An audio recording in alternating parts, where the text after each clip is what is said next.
반갑습니다. 안녕하세요.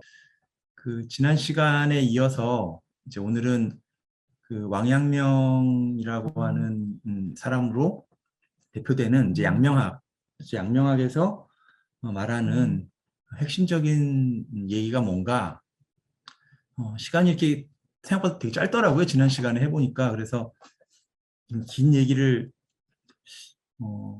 하기는 조금 어려울 것 같긴 한데 최대한 오늘은 이제 양명학이라고 하는 것을 우리가 이제 양명학에 접근할 때 어떤 부분들이 기본적으로 그 이전의 사유, 그러니까 이를테면 주자학이라고 하는 사유와 구별되고 또 어떤 것들이 양명 이후에 다른 길을 열어주게 되는가, 그러니까 그 분기점이 되는 부분들을 중심으로 간단하게 이야기를 좀 드려보고 다음 시간에는 이러한 양명학이라고 하는 걸 통해서 실제로 우리 삶에 어떠한 방향성이랄까요? 또는 어떤 식의 실제적인 이 철학이 삶으로 연결될 수 있는 지점인가?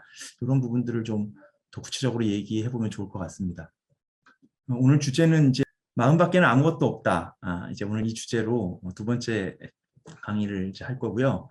몇 개의 키워드들을 이제 준비하긴 했는데 지난 시간에 사실 첫 번째 이제 마이너리티 왕양명 얘기를 간단하게 좀 드렸었고 원래 그 왕양명 밴드에 대한 이야기를 조금 드려 때까지 나갔어야 좋은데 오늘 이 얘기를 그냥 묶어서 같이 해보겠습니다.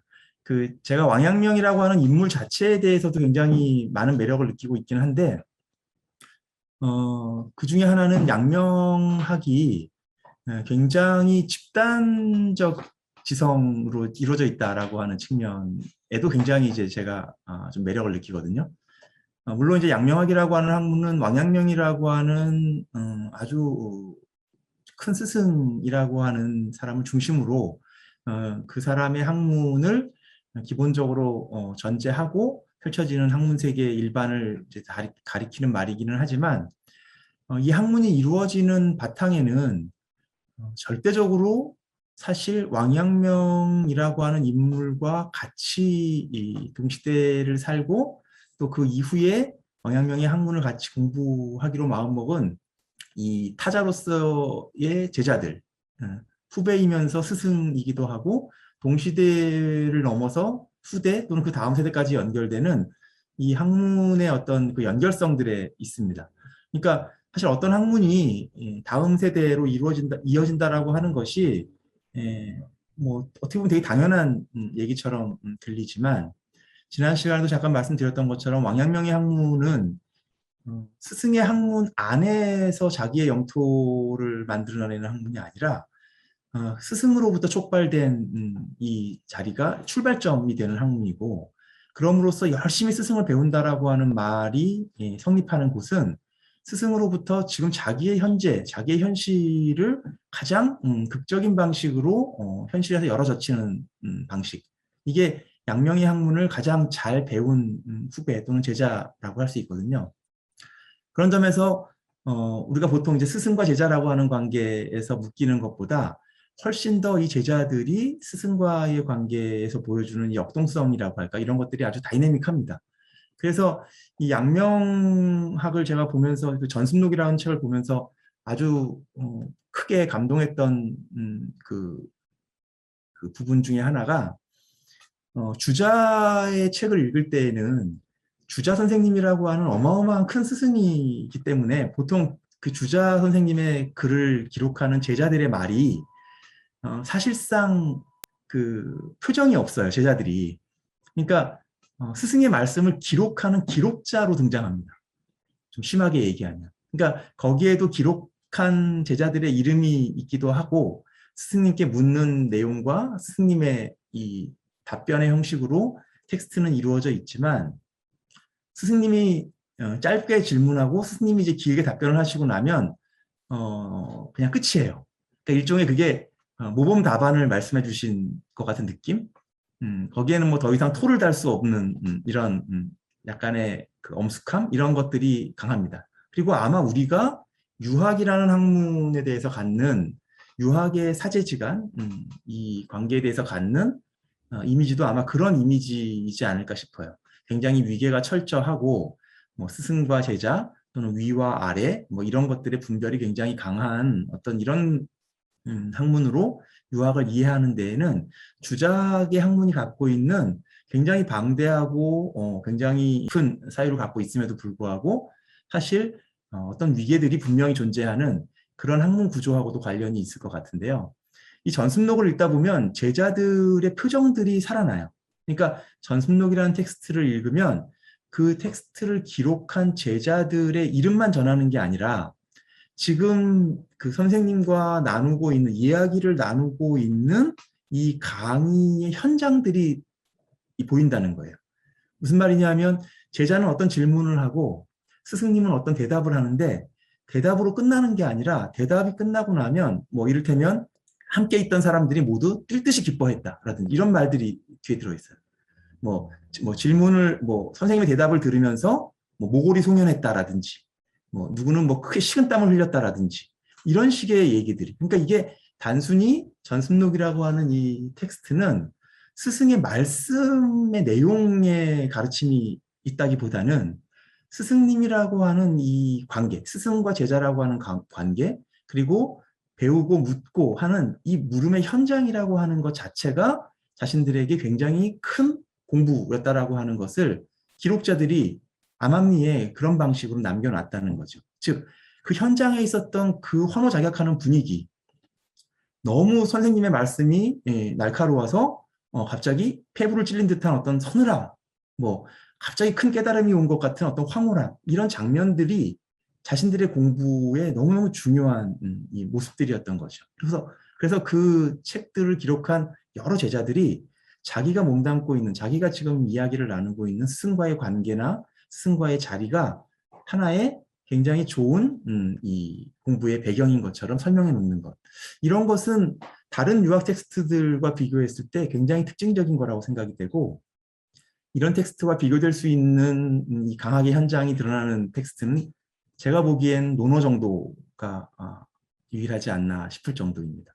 그러니까 이런 현장성을 바탕으로 하고 있는 학문이라는 점에서도 이 왕陽명의 학문은 이 스승과 제자라고 하는 이 관계들이 결국 이 학문을 이루어내는 데 있어서 단지 제자들이 조연이 아니라 이 전승록 그리고 양명학을 만들어내는 하나의 주역이었다라고 하는 것. 이것은 양명학의 이후 행보에도 굉장히 우리가 주목해서 살펴볼 수 있는 지점이라고 생각이 되고요. 그런 의미에서 이제 왕阳명, 양명학이라고 하는 것을 왕阳명 밴드의 학문으로 우리가 좀 주목해서 봐야 한다라고 하는 측면까지를 지난 시간에 이제 간단하게 좀 말씀을 드리고 싶었습니다. 오늘은 이제 왕阳명의 이제 내용 중에서 마음에 대한 이야기를 좀 해봐야 되는데요. 일단 양명 선생님을 잠깐 이제 지난주에 너무 말만 해서 이제 오늘 비디오를 좀 준비했는데 그 세 가지 양명 선생의 이제 초상의 모습인데 공통점이 좀 있으신가요? 같은 사람이 아닌 것 같다는 느낌도 들 수 있을 것 같고 일단 가장 크게 나와 있는 사진이 뭐 가장 많이 알려져 있는 사진이기도 한데 유명한 사진이기도 한데 세 사진의 공통점이라고 하면 이 볼이 푹 들어가 있다라고 하는 거예요. 그러니까 인상에서 그러니까 기본적으로 이렇게 막 이제 몸집이 있거나 이렇게 좀 그런 사람은 아니었던 것 같습니다. 굉장히 강단 있고 지난 시간에 말씀드렸지만 말을 굉장히 잘 타고 전쟁터를 수십 년 동안 현장에서 누벼야 했던 장수였기 때문에 기본적으로 아주 용맹하고 강단 있고 대장부인 건 맞는데 몸집 자체가 뭐 아주 거대하다거나 뭐 남들을 압도할 만한 체격을 갖고 이런 느낌은 아니었던 것 같아요. 그런 언급은 없었던 걸로 봐서. 그런데 초상화가 공통적으로 보여주는 특징은 왕양명이라고 하는 이 인물의 어떤 생애의 사건과도 관련이 좀 되는데요. 젊었을 때부터 굉장히 말타기를 좋아했고 전쟁 영웅들을 흠모해서 병법과 이런 것들을 연구를 많이 하고 뭐 어렸을 때 친구들하고 놀 때에도 친구들을 막 이렇게 군대 단위로 군대에서 소대 대대 묶듯이 그 중대 묶듯이 막 오와 열을 맞춰서 친구들을 통솔하고 뭐 전쟁 놀이를 했고 또 뭐 마복파 장군 같은 사람을 좋아해서 뭐 병서를 연구하고 막 이런 기록들이 남아 있거든요. 그런데 양명이 28살에 이제 대과에 급제를 하고 나서 중앙정계로 진출을 했는데 31살에 이 크게 낙마 사고를 겪게 돼요. 그러니까 이게 말에서 떨어지는데요. 이게 말에서 그냥 떨어진 게 아니라 굉장히 크게 다쳤어요. 그러니까 요즘 우리가 비유하는 걸로 따져보면 그 오토바이를 타는 걸로 비유를 해보면 오토바이를 그냥 우리가 스쿠터도 탈 수 있고 뭐그 할리인가요? 뭐 이런 것도 탈 수 있는데 문제는 속도죠. 그러니까 이게 굉장히 이제 말을 잘 탔기 때문에 아마 그런 일이 발생했을 텐데 자기가 그 일을 보는 현장을 계속 말을 타고 왔다 갔다 하면서 이제 일을 지휘를 했는데 그러다가 한번 큰 낙마 사고를 당합니다. 요즘으로 하면 이제 큰 교통사고를 당하는 거죠. 그 바람에 폐를 굉장히 크게 다친 걸로 기록이 돼 있어요. 그래서 이것 때문에 휴직을 하고 한 3년 정도 요양을 해야 됐을 정도로 휴직을 해야 됐을 정도였으니 요즘으로 따지면 거의 뭐 완전 중상을 이제 입고 중퇴 상태에서 고향으로 돌아가서 회복을 하는데요. 이때 그 회복을 하는 과정에서 도교 수행법과 불교의 명상 정좌수련법을 굉장히 오랫동안 이제 수행을 하게 됩니다. 이게 이제 바탕이 돼서 이후에 양명학이 불교나 이런 다른 학문들하고 통하는 데에도 굉장히 이제 큰 아마 관련이 있게 될 텐데 어쨌든 중요한 건 이때 입었던 큰 부상이 평생 양명의 발목을 잡게 돼요. 그 왕양명이 1529년이 이제 양력으로 1529년인데 우리 나이로 58세인데요. 마지막 출정을 나갔다가 돌아오는 길에 이 병이 도지거든요. 이 평생도록 앓고 있었던 이 폐와 관련된 질환들을 앓고 있었는데 그런 몸으로 매번 전쟁터에 말을 타고 달려야 했던 겁니다. 그러니 이 병이 제대로 치료될 틈이 없었고 말년에도 건강이 안 좋아서 계속 그 출병을 이제 고사를 했었는데 양명을 이제 시기하던 세력과 또 양명을 어쨌든 간에 계속해서 이용해 먹으려고 하는 어떤 세력들의 이해관계에서 계속 전장을 누비게 되고 결국은 전쟁터에서 집에 돌아오지 못하고 돌아오는 길에 객사를 하게 되는 겁니다. 그러니까 이 한 사람의 운명이라고 하는 게 굉장히 이 훌륭한 사대부 가문의 자제로 태어나서 평생을 길 위에서 떠돌다가 마침내 길 위에서 죽는 삶이라는 거예요. 간단하게 얘기하면. 그래서 정작 공부라고 하는 근데 남긴 이 말이 그 700여 년 동안 중국 사상계를 장악했던 주자학의 정면으로 어떤 문제 제기를 하는 학문이었다라고 하는 것. 이 학문의 힘이 우리가 보통 생각하듯이 책상에 앉아서 열심히 그 문구를 해석하고 지식을 쌓는 전통적인 그런 공부 방법에서 나온 게 아니라고 하는 점이 일단 굉장히 중요하고요. 그렇지 않은 양명의 공부 또는 양명의 학문이라고 하는 것이 오늘날 우리들에게도 굉장히 시사하는 바가 크다라고 하는 점에서 이제 그 양명의 마음에 대한 얘기를 오늘 같이 해보려고 하는 겁니다. 자, 어쨌든 그래서 이 하관이 푹 들어가 있는 이런 초상은 양명의 그런 그 몸 상태를 반영하는 초상화들인 거예요. 그래서 공교롭게도 남아있는 서로 다른 사람들이 그렸던 이 초상화들이 다 양명의 얼굴을 이렇게 이제 그려주고 있죠. 양명의 어록이 담긴 책을 보통 이제 그 양명학의 교과서라고 되어 있는 책을 전습록이라고 합니다. 이 말은 좀 생소하실 텐데요. 전습록이라고 하는 말은 원래 논어라고 하는 책에서 이 논어 하기편, 첫 번째 편이죠. 이 하기편의 네 번째 문구인가가 이렇게 되어 있습니다. 증자의 말로 되어 있어요. 증자왈. 오일 삼성 오신, 위인 무의 불충호, 여붕우교의 불신호, 전불습호 이렇게 되어 있습니다. 이 네 개의 구절로 되어 있는 게 논어 하기편의 네 번째 글귀인데요. 논어는 보통 공자님 말씀이라고 알려져 있지만 논어에는 자자가 붙는 공자의 제자들의 말도 두 군데인가 세 군데가 나와요. 그러니까 논어 하기편 두 번째가 유자왈, 벌써 제자의 말이 나오고 네 번째 바로 증자왈 이렇게 나오거든요. 그런데 이 말이 무슨 뜻이냐 하면 증자께서 이렇게 말했다는 거예요. 나는 하루에 세 번 정도 내 자신을 성찰한다. 매일 3번 정도 자기 자신을 돌이켜본다는 거예요. 하루에 일기 쓰듯이. 첫 번째는 내가 다른 사람들과 일을 하면서 일을 했는데 오늘 어떤 일을 같이 도모했는데 내 진정성이 부족하지 않았나? 내가 일을 하면서 내 마음을 다했나? 이걸 충이라는 말로 표현했습니다. 내가 불충한 것 아닌가. 또 한 가지는 여붕우교의 불신호인데 내가 벗들과 교유를 하면서 혹시 신의롭지 못한 일을 한 건 아닌가? 내가 믿음직스럽지 못한 일을 한 거 아닌가? 내가 좀 그런 거 아니야? 내 친구들하고 하면서 뭔가 좀 신의 없는 행동한 거 아니야? 이걸 반성한다는 거예요. 그리고 세 번째가 전불습포라고 되어 있습니다. 여기에서 전과 습이라는 말이 나온 거거든요. 이게 전습록이라고 하는 책의 제목이 되는 건데 이 전불습포라는 말의 의미는 전이라고 하는 것은 전수받다라고 하는 겁니다. 그리고 습이라고 하는 것은 익힌다라고 하는 거예요. 그러니까 누군가로부터 내가 배운 것을, 누군가로부터 전수받은 것을 습득하려고 하는 노력을 부족하게 했던 건 아닌가? 라고 성찰한다는 거예요. 그러니까 하루에 3가지로 증자가 자기 자신을 이렇게 단속하는 방법을 우리들에게 알려주고 있는데 이것이 논어에 실려 있다는 얘기는 이것이 결국 공자님의 가르침이기 때문이겠죠. 증자의 말로 전해지긴 하지만 자, 이 3가지가 뭐냐 하면 배운 것을 열심히 익혔는가라고 하는 거고 벗들과 교유하기를 신의 일을 가지고 했는가라고 하는 거고 사람들 사이에서 이 사회 속에서 사람들과의 관계 속에서 내가 내 마음의 중심이죠. 내 마음의 이 중심을 잘 잡고 행동하고 있는가라고 하는 겁니다. 이 3가지는 공자의 가르침이기도 하고 증자의 가르침이기도 하면서 공자의 가르침이기도 하고 유학의 가르침인데요.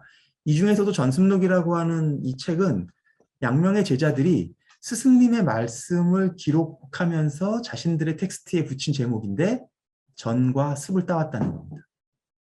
다시 말해서 양명 선생님께 들은 이 가르침을 내 것으로 만들기를 내가 게을리하지 않는가를 스스로 돌이켜보려고 마음먹은 제자들의 마음이 담긴 책이라는 거예요.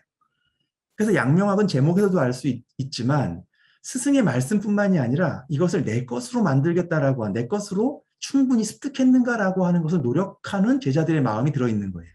아까 왕양명 밴드라는 이름으로 양명학의 집단지성적 성격을 간단하게 말씀드리면서 시작을 했는데 이 양명의 제자들이 스승의 말씀에 대해서 갖고 있는 그리고 스승의 말씀에 대해서 스스로들이 자신들에게 견책하는 말로서 갖고 있던 핵심이 바로 스승의 말씀을 어떻게든 자신의 삶에서 잘 실천하는 삶으로 만들겠다라고 하는 태도였다는 것.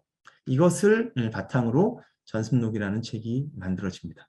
오늘은 이제 양명 선생의 이야기를 하면서 어쩔 수 없이 이제 주자라고 하는 인물의 이야기를 앞에 조금 하고 양명의 핵심적인 이야기로 들어가야 될 것 같은데요. 이 주자 선생은 이름은 이제 주희인데요.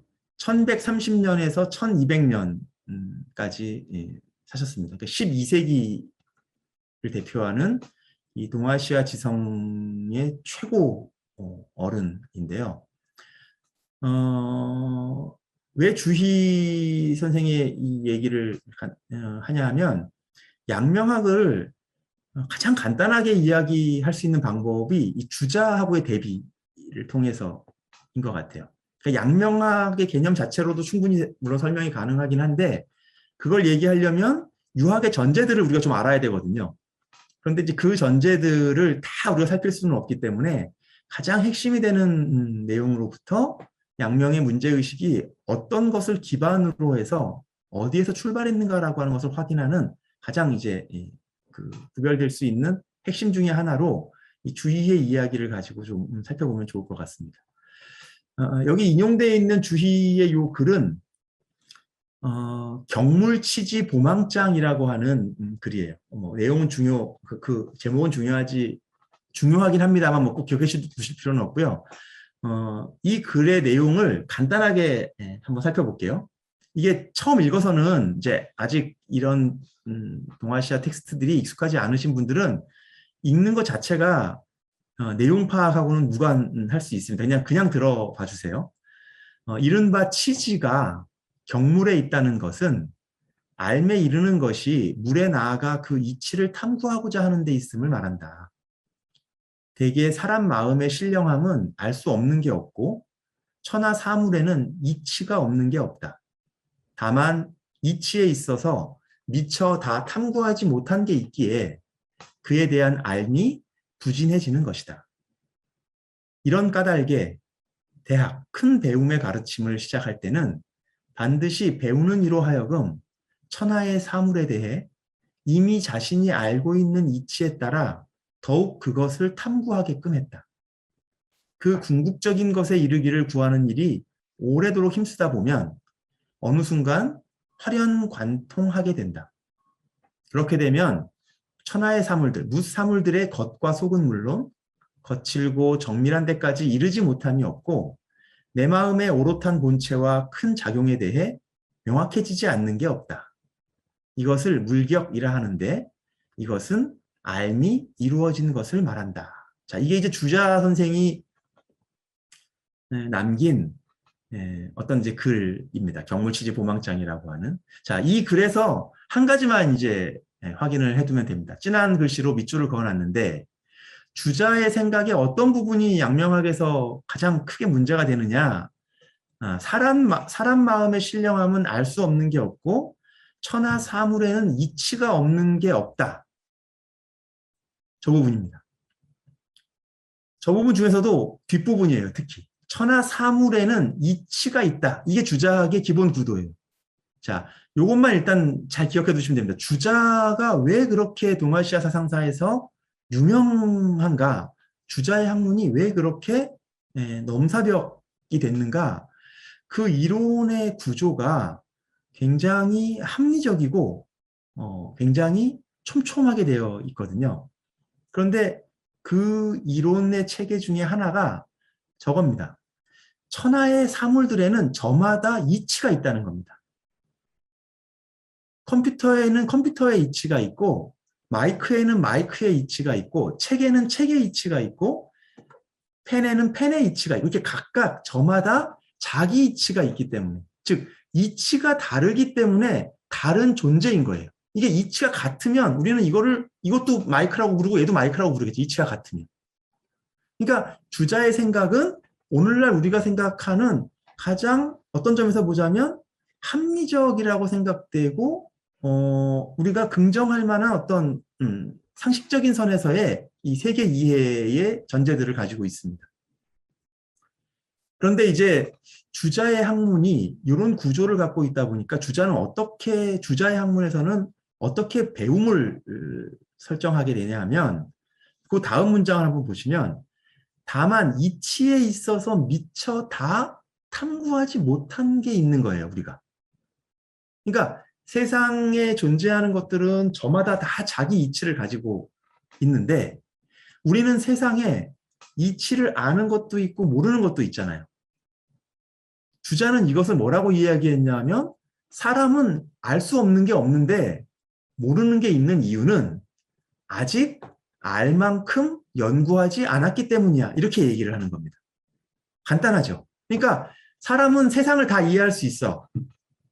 그런데 난 세상을 모르겠는데 그건 아직 그걸 다 알 만큼 알 때까지 연구하지 않았기 때문이야. 이렇게 되는 겁니다. 그러면 주자학에서는 어떻게 공부하라고 하겠습니까? 알 때까지 공부하면 알지 못할 게 없다. 이렇게 되는 겁니다. 이게 주자학의 공부법이에요. 이것을 한자로 이야기하면 궁리라고 하는 겁니다. 궁은 탐구한다. 이게 궁구에 나아간다라고 하는 거. 이치를 쫓아간다는 거고 리는 이치죠. 그러니까 궁리한다. 우리가 좀 궁리 좀 해봐. 이런 말을 쓸 때 그 궁리가 이치를 쫓아가는 거, 이치를 탐구하는 거거든요. 이게 주자학의 공부법인 겁니다.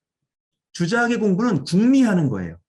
근데 어떻게 궁리해야 되냐 하면 그냥 아무렇게나 궁리하는 게 아니라 몸가짐과 마음가짐을 곧바르게 하고 궁리해야 돼요.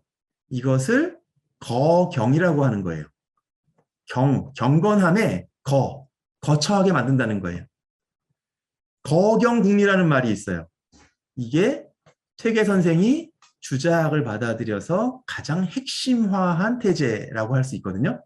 이게 주자의 궁리라고 하는 것을 어떤 내면의 자세로 궁리할 것이냐를 함께 묶은 거죠. 이게 주자학의 핵심이라고 할 수 있습니다. 자, 그런데 여기에는 이제 아무 문제가 없습니다. 주자가 세상을 그렇게 이해했고 주자가 이해한 세상에서 그런 방식으로 세상을 이해하는 길을 열어준 거고 주자는 스스로 자신이 열었던 이 학문의 길을 죽을 때까지 정말 단 한순간도 게으르지 않고 그 학문의 방식을 쫓아갔던 사람이에요. 지난 시간에 말씀드렸지만 19살에 지방시험과 중앙시험을 다 패스를 하고 중앙관료가 되었음에도 불구하고 권력 욕망을 갖지 않았기 때문에 중앙관직에 나아가서 무슨 높은 관직에 올라가고 벼슬이 높아지고 무슨 뭐 품계가 높아지고 무슨 그 봉급이 많아지고 이런 것을 바랐던 게 아니라 조용히 자기 집에서 시골 자기 집에서 학문할 수 있는 정도의 관직, 아주 낮은 녹봉이지만 잡무에 시달리지 않아도 되는 관직, 이런 것들을 중심으로 해서 평생 학문 활동을 했던 사람입니다.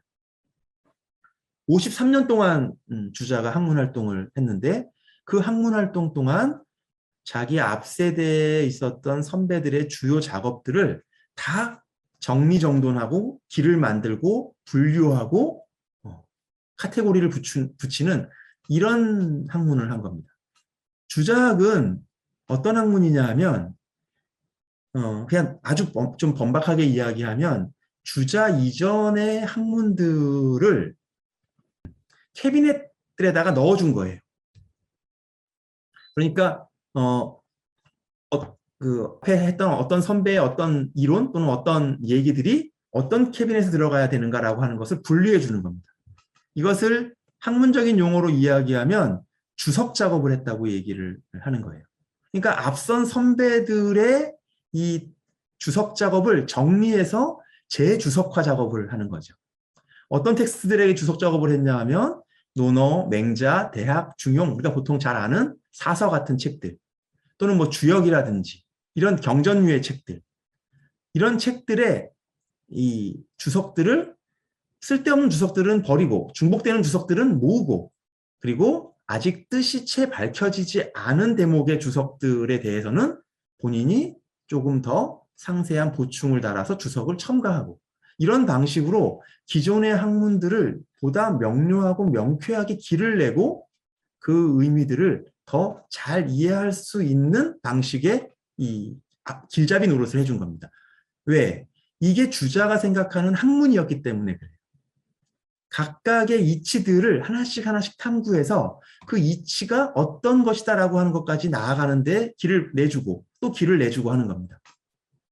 더 구체적으로 이야기하면 예를 들면 아까와 같은 논어의 어떤 구절이 있다고 치면 그 구절에 대해서 앞선 사람들의 주석들을 다 모아요. 그런데 그 주석들 중에는 어떤 거는 좀 너무 허황된 주석 또는 허황되다기보다는 그렇게 뭐 참고할 만한 주석이 아닌 주석도 있고 뭐 어떤 주석으로 충분한 주석도 있을 수 있는데 또 어떤 대목은 많은 사람들이 주석을 달았지만 주석이 좀 부진한 곳이 있어요. 그러면 그런 곳에 대해서는 주석을 직접 달아주는 겁니다. 이런 방식으로 주자가 학문을 했고 이것을 대만의 한 학자는 주자의 학문 방법을 집대성하는 학문이라고 이야기를 했어요. 그 정도로 이 학문의 규모가 어마어마하게 방대하고 꼼꼼하고 하나하나 이치를 탐구하는 그 학문에서 스스로 물러남이 없었다는 거예요. 자, 그런데 양명은 왜 이런 주자의 학문으로부터 그러면 어떤 지점들에 새로운 질문들 또는 새로운 문제를 제기할 수 있었을까? 양명의 태제를 우리가 보통 이제 심증리라고 이야기를 합니다. 나음이 이치다 이렇게 보통 이야기를 하는 건데요. 보통 주자학에서는 뭐라고 이야기하냐면 성즉리라는 말을 써요. 심증리와 성증리는 글자 하나 차이죠. 그러니까 주자학에서는 성이 이치다 이렇게 이야기를 하는 거고 양명학에서는 마음이 이치다 이렇게 이야기를 하는 셈입니다. 그러면 성이 뭐고 마음이 뭐냐? 우리가 이제 이런 데에 관심이 많이 가게 되는데 자, 그 얘기는 조금 더 다시 하기로 하고요. 어쨌든 핵심이 되는 건 양명학에선 성이 아니라 마음이라고 하는 것에 주목했다라고 하는 거예요. 이게 주자와 일단 어디가 달라졌는지까지는 제가 지금 아직 말씀을 안 드렸지만 주자와 달라져서 나온 이 결과가 심증이라는 겁니다. 마음이 이치라고 하는 것. 그리고 그리고 양명의 학문은 경물, 지행합일, 치양지, 성인되기 이런 말들을 많이 하게 돼요. 이런 말들이 양명학이라고 하는 학문의 연관 검색어라고 볼 수 있고요. 양명의 학문은 이렇게까지 얘기하는 건 좀 너무 제가 좀 어떻게 보면 되게 좀 건방진 얘기일지 모르겠지만 심증리라든가 경물이라든가 지행합일이라든가 치양지라든가 성인되기라든가 이 중에서 어떤 한 가지가 이해가 되면 다른 쪽들이 이렇게 쭉 따라서 이해가 되는 구조로 되어 있어요. 그러니까 각각의 것들이 다 저마다 자기 이야기를 갖고 있는 뭐 개념이라면 개념이고 하나의 이야기 테마라면 테마이기는 한데 이게 어떤 단계로 되어 있는 게 아니에요.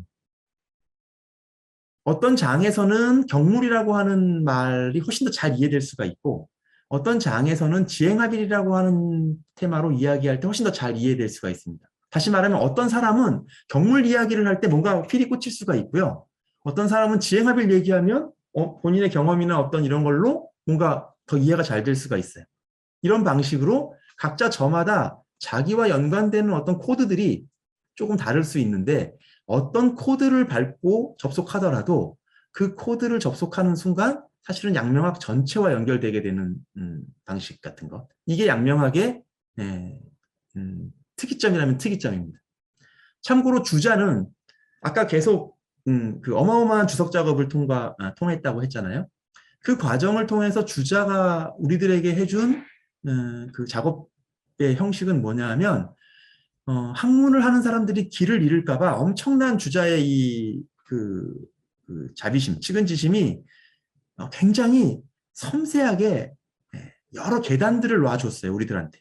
그러니까 이 학문에 이르는 동안 길을 잃어버릴까봐 굉장히 열심히 주자는 주석 작업을 해서 탐구해서 이치를 탐구해서 그 이치를 촘촘하게 길을 놔주는 겁니다. 이를테면 개울물이 있는데 우리가 개울을 못 건너올까봐 징검다리 돌을 놔주는 거예요. 주자가 그 작업을 계속 한 거예요. 그런데 이걸 53년 동안 하시다 보니까 처음에는 징검다리가 비유하자면 좀 듬성듬성 있었어요. 그래서 한 다리에 섰다가 살짝 이렇게 뛰듯이 가야 두 번째 계단을 밟고 또 그 다음 다리를 밟고 넘어갈 수 있는 정도였는데 53년 동안 이 징검다리를 놓으시다 보니까 사실상 거의 모든 곳에 징검다리를 놔주신 거죠. 이게 거의 뭐 이어지는 다리처럼 징검다리가 놔진 거죠. 그러면 강을 건너가기가 훨씬 쉬워져야 되잖아요. 그런데 주자학에는 암묵적으로 또는 명시적으로 어떤 보이지 않는 룰이 있는데요. 계단은 한 번에 한 계단씩만 밟을 수 있어 이런 거예요. 그러니까 이 계단이 너무 촘촘하게 성인으로 이르는 길을 알려주고는 있는데 그 계단을 밟는 첫 번째 계단을 밟는 순간 세 번째 계단, 네 번째 계단을 밟을 수가 없어요. 반드시 두 번째 계단을 밟아야 세 번째 계단이 열리고 반드시 세 번째 계단을 밟아야 네 번째 계단을 가는 겁니다. 그래서 이 계단이 너무 많아서 주자학은 700년 동안 주자의 계단을 밟기 시작한 사람은 굉장히 많은데 마지막 계단을 밟은 사람이 아직까지 한 명도 없어요. 지금까지도 주자학을 통해서 성인이 한 명도 나오지 않았어요. 그만큼 계단이 많은 거죠. 자, 양명학은 어떤가? 양명학도 주자학과 마찬가지로 궁극의 그 목표라고 할까? 이거는 똑같아요. 즉 성인 된다라고 하는 겁니다. 성인은 뭐 거창하고 막 우리가 생각하는 막 약간 좀 이렇게 비인간적일 정도로 막 이렇게 초월한 무슨 능력을 갖고 있고 막 이런 사람이 아니고요. 그냥 요즘 말로 저는 그냥 쉽게 하면 우리가 스스로 내가 어제의 나보다 오늘 내가 못한 사람이 되고 싶지 않은 게 성인이에요. 그렇게 사는 삶을 그렇게 살겠다라고 하는 삶에 물러나지 않는 사람이 성인이에요. 예를 들면 내가 어제 어떤 어려운 일을 겪는 사람을 보고 정말 자기도 모르게 자기의 막 이 인한 마음이 우러나서 막 어떤 행동들을 하게 됐어요. 근데 오늘 어떤 상황이 닥쳤는데 어제 한번 하고 나니까 좀 피곤해 이러면서 안 하는 거 이런 게 아니라는 거예요. 그러니까 성인은 다른 게 아니라 내가 어제 살았던 나보다 오늘 어제보다 못한 사람이 되고 싶지 않은데 이런 거고요. 뭐 좀 다른 방식으로 표현하자면 매 순간 스스로에게 떳떳한 사람이 되고 싶은 거 이게 성인이에요. 근데 주자에게는 그게 촘촘한 계단의 형식으로 멀리까지 성인이라고 하는 골이라고 하는 저 멀리 있는 골로 이어지는 향해 가는 여정이었다면 양명학의 성인은 저 멀리 있는 성인을 향해 가는 게 아니라 지금 내 발밑에서 내가 한 번의 발짓으로 몸짓으로 성인을 실천하는 거예요. 내가 오늘 한 번 성인 실천하는 거예요. 내일은 또 내일에 한 번 성인됨을 실천하는 거예요. 그렇기 때문에 양명학에서는 매일매일 스스로 성인으로 다시 사는 거죠. 그런 의미에서 양명학에서는 아직 성인이 나온 적이 없어요. 주자학과 양명학이 다 성인이 아직 나온 적이 없는 이유는 서로 다릅니다. 그래서 주자학은 성인이 꼴대이기 때문에 그 꼴까지 아직 온 사람이 없는 거예요. 계속 오고 계시겠죠. 주자학을 하시는 분들이 계속 그 꼴을 향해서 도전하고 계세요. 그리고 그 꼴은 반드시 있습니다.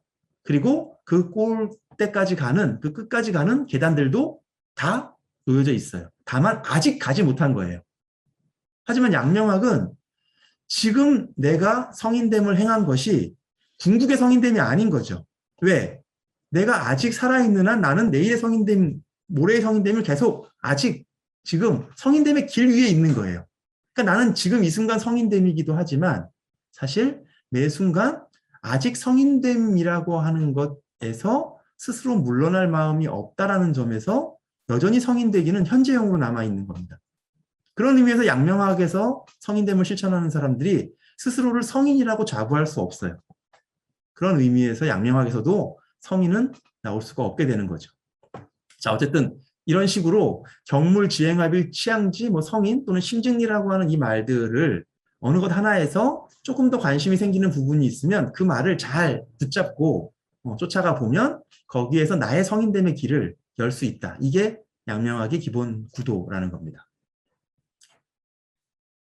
그리고 양명학을 이게 양명학 짧은 3시, 이제 3회짜리이기 때문에 양명학을 오늘 이제 미리 초반부터 다 패를 까고 시작을 하려고요. 양명학을 4가지 사구, 4개의 구절로 양명학의 핵심을 정리한 구절이 있습니다. 전습록에 보면 이제 나오는 구절인데요. 그게 이렇게 돼 있어요. 무선무악 심지체, 선도 없고 악도 없는 것이 마음의 본체다. 이게 첫 번째고요. 유선유악 의지동, 선과 악이 있는 것은 의가 움직인 거다. 뜻이 움직인 거다. 생각이 움직이면 선과 악이 생긴다는 거예요. 세 번째, 선을 알고 악을 아는 것. 선악이 뭔지를 아는 것. 이것이 양지다. 네 번째, 선을 행하고 악을 행하지 않는 것. 이것이 경물이다. 자, 이걸 뒤집어서 다시 얘기해 보면 이렇습니다.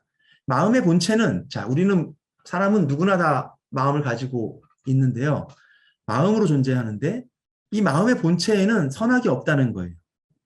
즉, 제 마음도 그리고 여기 계신 선생님들의 마음도 그 자체로 선인이 악인이라고 말할 수 없어요. 마음은 그 자체로 선과 악이 아닙니다. 자, 그런데 의지동, 의가 발동하면 선악이 생겨요. 이것을 쉽게 생각하면 뭐냐 하면 우리의 생각이 움직이는 순간 뜻이 움직이는 것. 우리가 그냥 가만 태어나서 이걸 어떻게 상상해야 될지 모르겠는데 태어나서 아무것도 모르는 상태 그 순간에 그 마음은 선악이 없다는 거예요. 쉽게 말하면. 그런데 우리가 무언가를 생각하기 시작하면 그 생각하기 시작하는 순간부터 이게 선인지 악인지가 구별되기 시작한다는 겁니다. 근데 이게 선인지 악인지가 만들어지긴 하는데 어떤 것이 선이지 이게? 라고 하는 것을 알아내는 게 뭐냐 하면 양지가 그것을 안다는 거예요. 그리고 어떤 것이 선인 줄 알았으면 선을 행하고 악은 행하지 않는다는 거예요. 이것이 경물이라는 겁니다. 이 네 가지 마음의 본체와 뜻이 움직인 것과 양지와 경물. 이 네 가지의 말은 양명학의 최후의 이 사구로 정리된 이 구절은 양명이 마지막 출병을 나가기 전에 자신을 찾아온 제자들에게 했던 강학의 기록이거든요. 그러니까 양명 최후의 그 가르침이에요. 그런데 이 최후의 가르침이 양명이 처음 출발할 때, 양명학이 처음 출발할 때의 가르침과 하나도 달라진 게 없어요. 이 말은 무슨 말이냐면 양명이 깨달아서 죽을 때까지 펼쳤던 수많은 강학 활동과 그 사이에서 펼쳐졌던 지행합일이니 무슨 경물치지니 또는 성인대기니 치양진이라고 하는 여러 가지 이 말들은 결국 첫 번째 깨달았던 단 하나의 깨달음, 심증리, 마음의 이치라고 하는 이 깨달음의 끊임없는 변주였다는 겁니다.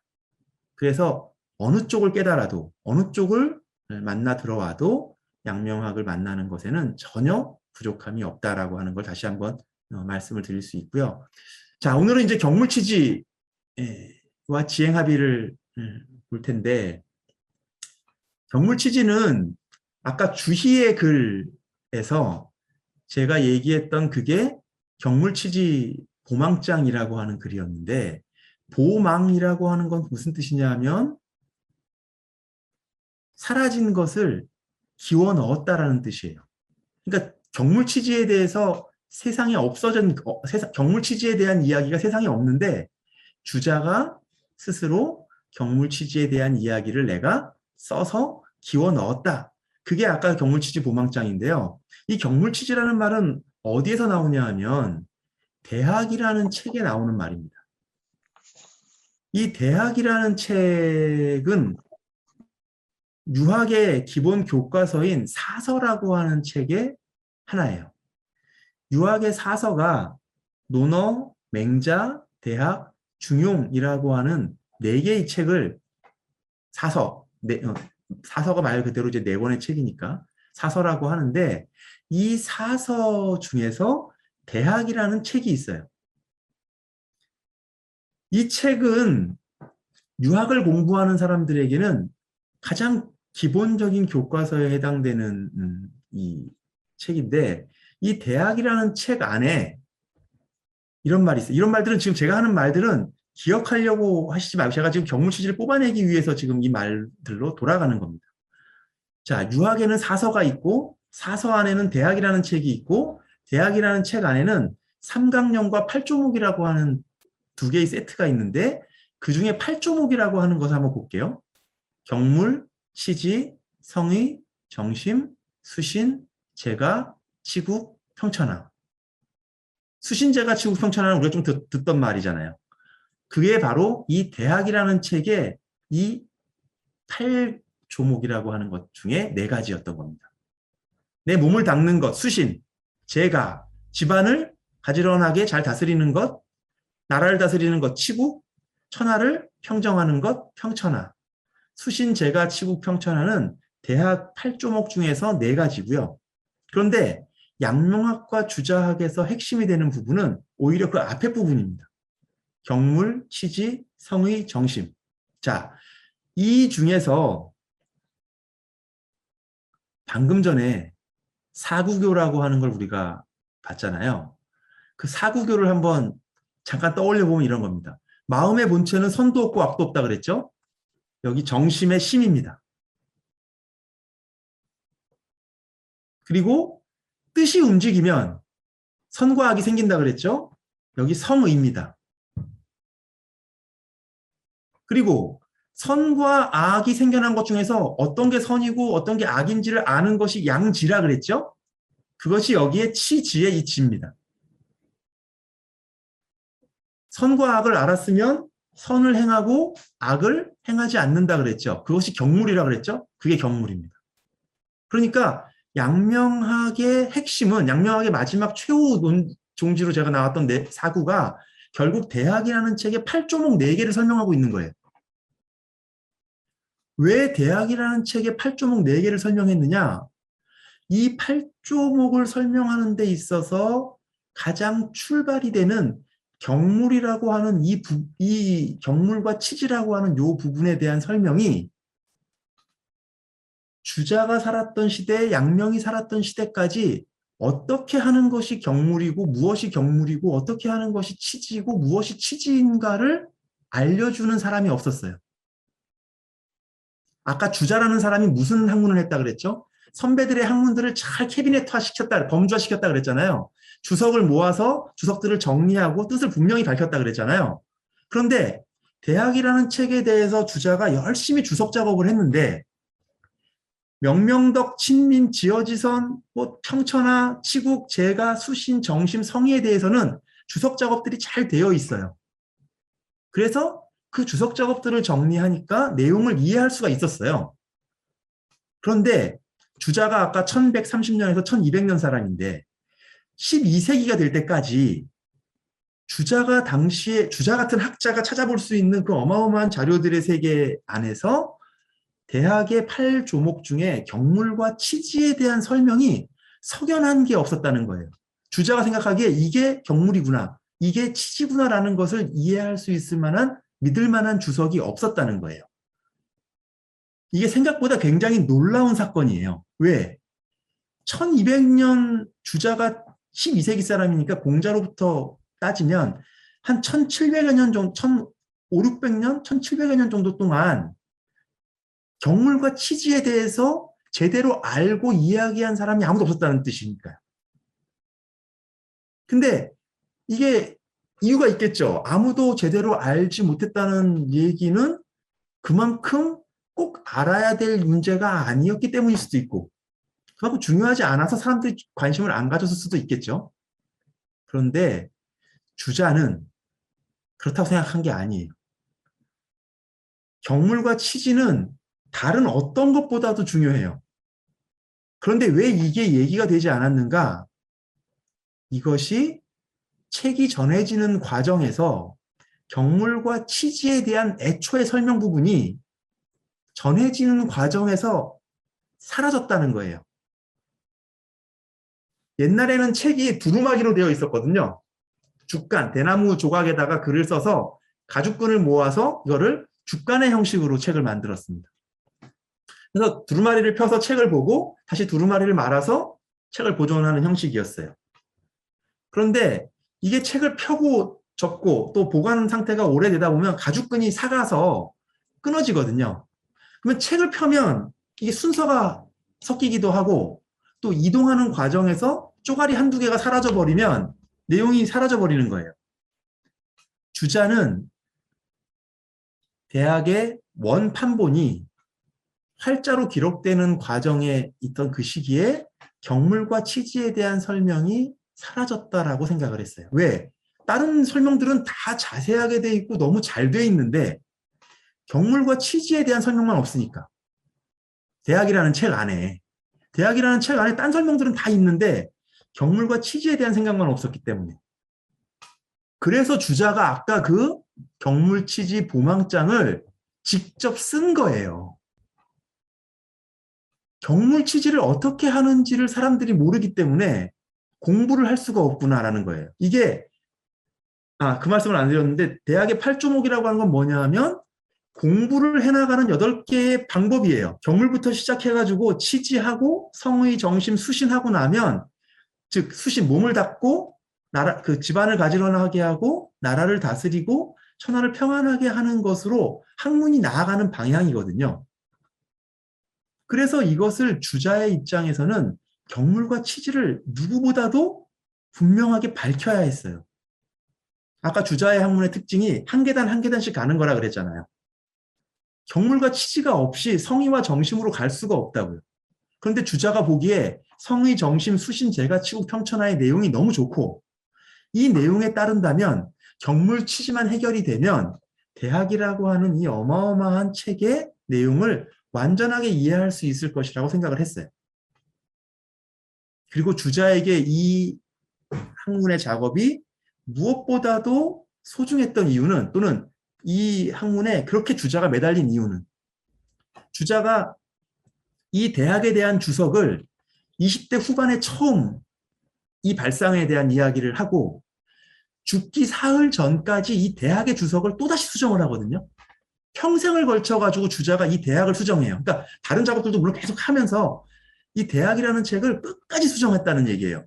20대 때부터 시작해가지고. 왜? 주자의 시대는 불교나 도교에 대해서 유학이 굉장히 위축돼 있던 시기예요. 물론 관료로서의 세계는 유학이 잡고 있었지만 학문의 세계에서는 유학이 불교에 압도당해 있던 시대였다고요. 그런데 이 대학이라는 책은 큰 배움, 유학이라는 이 학문이 대인의 학문이 될 수 있는 길을 열어주는 거예요. 불교나 도교에 의지하지 않고도 유학을 공부한다라고 하는 것이 어떻게 이 천하를 구제하고 이 천하 세계와 같이 대동사회를 도모하는 이론적인 그런 바탕을 제공해 주는 책이 이 대학이라는 책이었어요.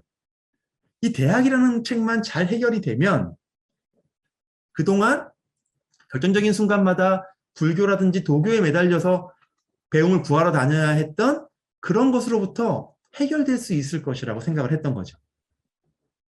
그래서 어떻게 하든지 주자는 이 경물 취지를 밝히고 싶은데 전해지고 있는 대학이라는 책에는 다른 거에 대한 보충 설명은 뒤에 다 되어 있는데 경물과 취지에 대한 설명이 없고 다른 어떤 책들을 찾아봐도 경물과 취지에 대한 설명이 없어서 주자가 이 과감한 결정을 내리는 거예요.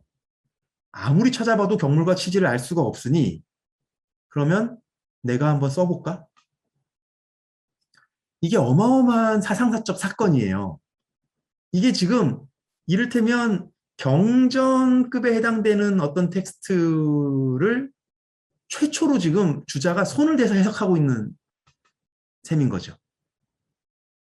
이 해석은 아무도 기준을 줄 수가 없어요. 참고할 수 있는 게 없어요. 즉 기존에 있던 어떤 책들을 참고해서 글을 쓰긴 하겠지만 경물과 취지를 참조할 수 있는 텍스트는 없다는 거예요.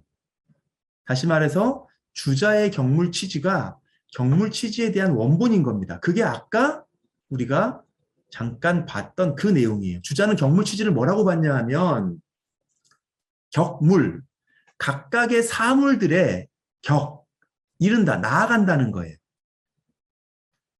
왜 사물들에 나아가야 되냐 하면 사물들은 저마다 이치를 갖고 있기 때문에.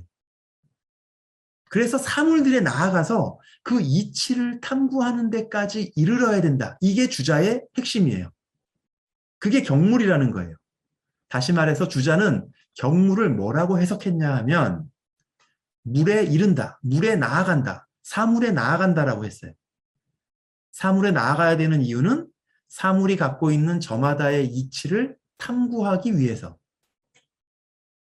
그래서 경물해서 열심히 탐구하면 아까 뭐라 그랬습니까? 사람의 이 영묘함은 이치를 탐구하지 못할 게 없다라고 했잖아요. 그래서 이치가 탐구됩니다. 그렇게 이치가 탐구되는 것들이 하나씩 하나씩 늘어나면 취지가 되는 거예요. 이게 주자의 경물 취지에 대한 구도였던 겁니다. 자, 그런데 양명은 이거를 전혀 다른 방식으로 해석해요. 양명학에서는 경물의 물, 취지의 암, 성의의 뜻, 정심의 마음, 수신의 몸, 이것들을 다 하나라고 봅니다. 자, 이제 양명학으로 들어갈 때가 됐더니 시간이 거의 다 되고 있는데 아무튼 양명학의 핵심으로 일단 들어가 볼게요. 자, 지금 방금까지 들으셨겠지만 주자학은 우리가 가만히 들으면 그냥 상식적인 선에서 이해가 되는 측면이 많이 있습니다. 그렇기 때문에 굉장히 오랜 세월 동안 많은 학자들에 의해서 그 학문이 영위가 됐겠죠. 자, 근데 양명은 굉장히 주자학적 사고에서 보자면 충격적인 말을 하는 거예요. 아니, 어떻게 물과 사물과 암과 뜻과 마음과 심지어는 몸이 하나지? 자, 앞에 걸 다 빼고 얘기해보면 마음과 몸이 하나라는 겁니다. 자, 이런 말 우리가 종종 할 수 있는데 실제로 마음과 몸을 하나라고 느끼나요? 우리는 그래도 몸 따로 마음 따로라고 여길걸요. 무슨 말이냐 하면 우리는 다른 사람한테 내 마음을 숨길 수 있다고 생각해요. 마음을 감추고 그냥 뭐, 나 속마음은 뭐 어떻지만 그냥 뭐 적당히 잘 지낼 수 있어. 이럴 수 있다고 생각한다고요. 그런데 적어도 양명학적 이 세계에서 말해보면 그런 일은 불가능합니다.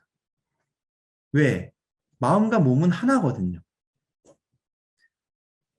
이게 오늘의 주제였는데 마음 밖에는 물이 없다라는 겁니다. 이 얘기는 무슨 얘기냐면 더 우리가 그냥 하는 말로 하면 마음 밖엔 사물이 없고 마음 밖엔 존재가 없고 마음 밖엔 어떤 세계가 없다는 거예요. 다시 말해서 우리 분명히 우리의 이 눈으로 저기 나무도 보고 마이크도 보고 또 이 사람들도 보고 책상도 보고 이 물건들을 다 보잖아요.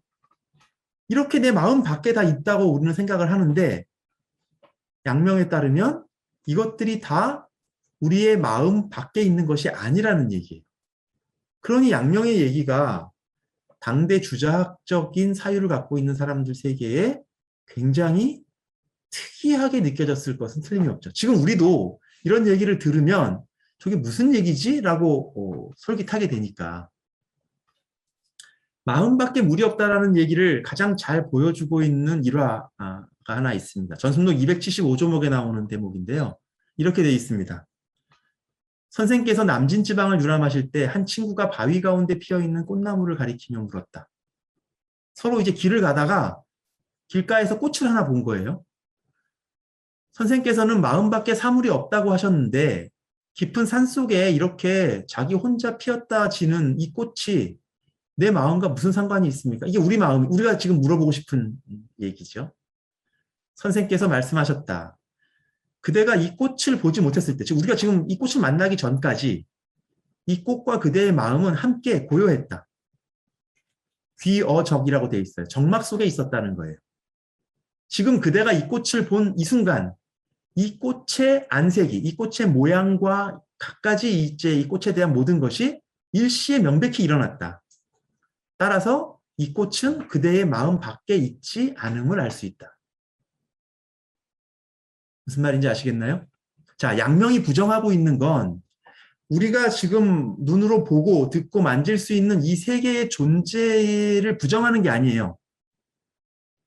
양명이 이야기하는 핵심은 뭐냐 하면 우리는 이렇게 각각 저마다 존재하는 이 세계들 중에서 우리의 마음이 닿은 것들하고의 관계로서만 세계를 구성한다는 거예요. 다시 말해서 우리는 놓여있는 모든 것을 보거나 들리는 모든 소리를 듣거나 흘러다니는 모든 냄새를 맡거나 하지 않아요.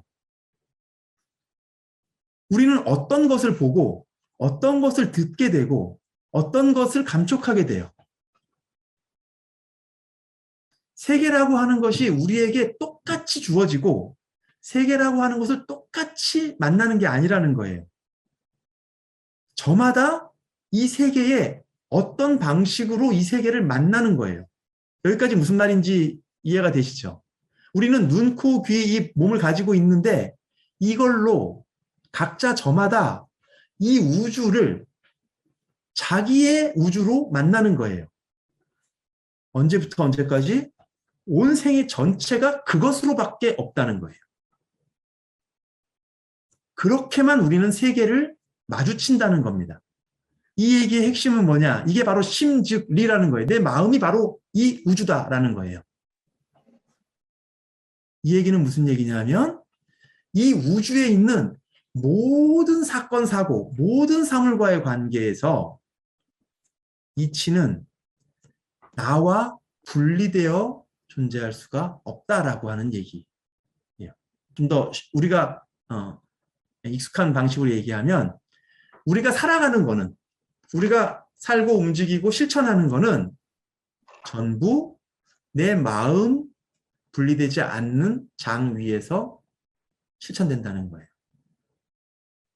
다시 말하면 우리가 하는 모든 행동과 말하는 것과 듣는 것과 보는 것은 결국 내가 결정하는 거예요. 이거는 좀 뒷단계에서 어떻게 이 마음을 이제 만들어갈 것인가라고 하는 문제와 관련이 있겠지만 핵심은 그겁니다. 마음이 이치라고 하는 얘기는 이 마음 바깥에는 아무것도 없다라는 이 얘기는 결국 우리가 이 마음을 어떻게 단련하는가가 우리가 어떤 세계를 사는 평생을, 우리의 일생을 어떤 세계로 살 것인가라고 하는 것을 결정한다라고 하는 거예요. 그래서 마음이 이치라는 거예요. 아까 주자와 뭐가 달라지는 겁니까? 주자는 세계에 나아가서 각각의 사물들을 탐구하는 거고 그 사물을 탐구한 것을 이 나와 결합시키는 거였다면 양명은 세계에 나아가서 각각의 사물을 탐구하는 게 아니라 이 마음, 이 몸, 이 의식, 이 알을 단련하는 것이 세계라는 거예요. 우리가 어떻게 세계를 만나는가라고 하는 것. 여기에서 주자와 양명이 보여주고 있는 이 세계관이 결정적으로 달라진 거라는 거. 이게 경물이라고 하는 그 말에 대한 해석으로부터 갈라진 거였습니다. 요 얘기를 못하고 지금 나와서 마치 오늘 주자학 설명만 잔뜩 하다가만 돼버렸는데 핵심은 이런 겁니다. 주자가 경물이라고 하는 말을 자기의 학문을 위해서 굉장히 필요했다는 거예요. 경물에 대한 해석이. 그리고 주자가 경물에 대한 해석을 했고 이 해석이 주자 이후에는 하나의 주류적인 해석이 되어서 마치 성인의 말씀처럼 그것을 교과서 삼아서 공부를 했어요. 후대 사람들이. 근데 양명도 그걸 교과서 삼아서 공부를 했는데 양명이 주자의 방식대로 경물을 해보니까 뭔가 잘 안 맞더라는 거예요. 그래서 양명은 다른 경물을 얘기하는 거예요. 자, 이렇게 되면 뭐가 되는 겁니까? 경물에 대한 주자의 주석과 양명의 주석이 있는 거죠. 주자식으로 생각하는 경물이 있고 양명식으로 생각하는 경물이 있는 거예요. 그런데 이미 세상이 주자라고 하는 사람의 학문으로 평정이 되고 난 시대이다 보니 주자와 다른 주석을 다는 사람은 뭐가 되냐 하면 이단이 되어버린다는 거예요. 본래 이단은 성인의 말씀에 어긋났을 때가 이단인데 이 유학의 역사에선 어느 순간부터 주자와 다른 해석을 달기 시작하면 이단이 돼버리는 거죠. 이게 조선에서도 그렇게 된 거예요. 그래서 우리가 양명학을 받아들이지 않은 이유는 양명이 성인의 말씀, 즉 공자와 맹자의 말씀에 이 토를 달았기 때문이 아니라 주자의 말에 토를 단 것이 이단으로 양명을 매도하게 되는 결정적인 이유라는 거예요. 뭐 이런 내용들은 사상사적인 내용이니까 조금 뭐 그냥 중요하지 않을 수는 있지만 제가 드리고 싶은 얘기는 경물이라고 하는 이 말은 주자가 스스로 굉장히 많은 노력을 통해서 개척한 어떤 이 하나의 해석이에요. 하지만 그 해석은 절대적이고 훼손 불가능한 어떤 성인의 말씀이라거나 진리는 아니라는 거예요. 그리고 그 말과 다른 방식으로 경물을 해석함으로써 대학이라는 책을 그 자체로 완전하게 해석할 수 있다라고 나서는 또 다른 학파가 하나 있었다는 겁니다. 이게 큰 틀에서 말하는 주자학과 양명학의 학문적인 차이인 거고 내용적으로 들어가면 양명은 오직 이 마음의 단련이 이 마음으로 만나는 세계가 우리가 각자 저마다 만나는 세계의 전부다. 그 바깥에 어떠한 세계도 따로 존재하는 것은 없다라고 하는 것. 이게 오늘 드리고 싶었던 마음이 이치다라고 하는 말과 마음 밖엔 세계가 없다라고 하는 말의 한 부분이긴 한데요. 지행합일 얘기까지가 좀 됐으면 오늘 이 얘기가 조금 더 이해가 되셨을 텐데 앞부분에 지금 인트로만 어쨌든 말씀을 드리게 됩니다. 어쨌든 다음 시간에 이 뒷부분에 지행합의를 좀 하고 치앙지와 성인대기에 대한 이야기를 하는 것으로 이야기를 좀 전해보도록 하겠습니다. 고맙습니다. 다음 시간에 또 뵙겠습니다. 예.